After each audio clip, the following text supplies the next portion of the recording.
I heard this story a long time ago. During the Spanish-American War, a U.S. merchant ship sailed into the port of Malaga in Spain, and the townspeople, without a shot being fired, surrendered the city. It took a while for the captain to figure out what was going on because he didn't speak Spanish. But once he did, he told the townspeople, "If you fill my freshwater tanks, we will leave your town completely unharmed." The townspeople agreed. There was a big party, and the next morning, with the tanks filled, the ship sailed away. That ship was the City of Everett. So I decided I was going to find out the details. And when I went looking, I couldn't find any records, not in any newspapers or even in the archives of the city of Malaga. What I did find is that this story first appeared in a biography called Captain Thomas Fenlon, Master Mariner. It was published in 1958. Tom Fenlon did become master of the City of Everett, but that was after the Spanish-American War. And I want to be clear. There actually were two ships called City of Everett, but I'm talking about the first one, the whaleback. A whaleback ship has a very special shape to its hull. Imagine an uppercase D with the flat part of the letter facing down. That's what the ship looked like from the front. When the ship was loaded, the top deck was only about 6 feet from the water, and this minimized friction. That meant the ship could travel heavy seas, particularly, without reducing speed. When the ships weren't loaded, though, they were hard to handle and kind of ugly. The bow had a snout shape, so these ships had the nickname of pig boat. The ships were designed by a guy named Alexander McDougall. His partners included John D. Rockefeller, Charles Wetmore, Colgate Hoyt, and Charles Colby. And they all joined up with Henry Hewitt in the creation of Everett. McDougall and his partners started the Pacific Steel Barge Company with their shipworks on the Snohomish River. They started building the first ocean-going whaleback almost immediately, and that ship was the City of Everett. Unfortunately, the silver panic hit in 1893. This was a financial panic, and it meant banks closed, businesses shut down, and 1 out of every 3 people was out of work. McDougall pressed on, and he launched the City of Everett in 1894, though the ship was not done. Several months later, they finished the ship and they started sailing downriver. The ship got stranded on its voyage because the tide went out. So they had to wait till high tide the next day before they could finally make salt water. At that time, the City of Everett was the largest thing afloat on the Pacific.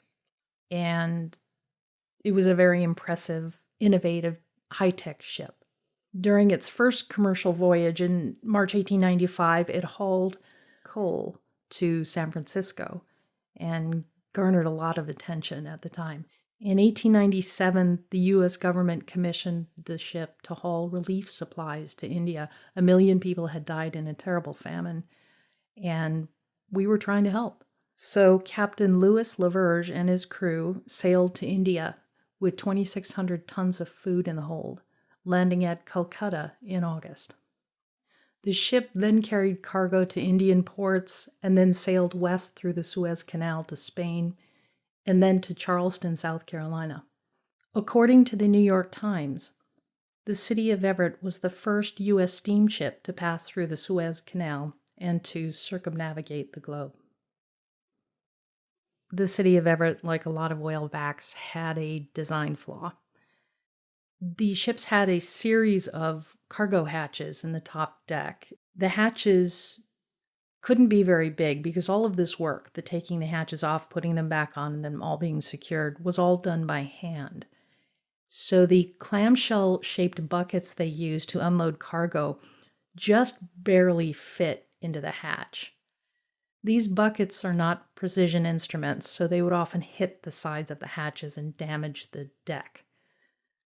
So whatever time the city of Everett saved when sailing was lost in port with loading and unloading. So instead of hauling cargo, the city of Everett was sold to Standard Oil and converted to an oil tanker.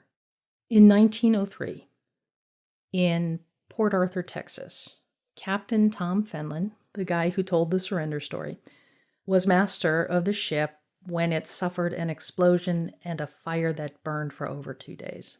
People were hurt, the dock was destroyed, and the ship was written off as a total loss.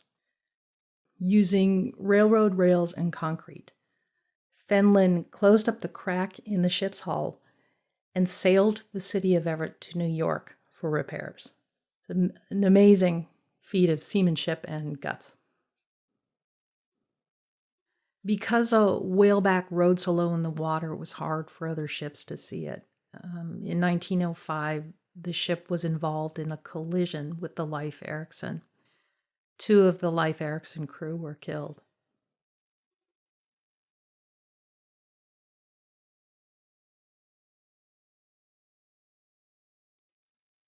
In 1922, the New York-based sugar company bought the city of Everett from Standard Oil. On the morning of October 11th, 1923, while carrying molasses from Cuba to New Orleans, the ship foundered in a storm. They broadcast a message at 7:30 in the morning. Am lowering boats. Will sink soon. Latitude 2430 north, longitude 86 west.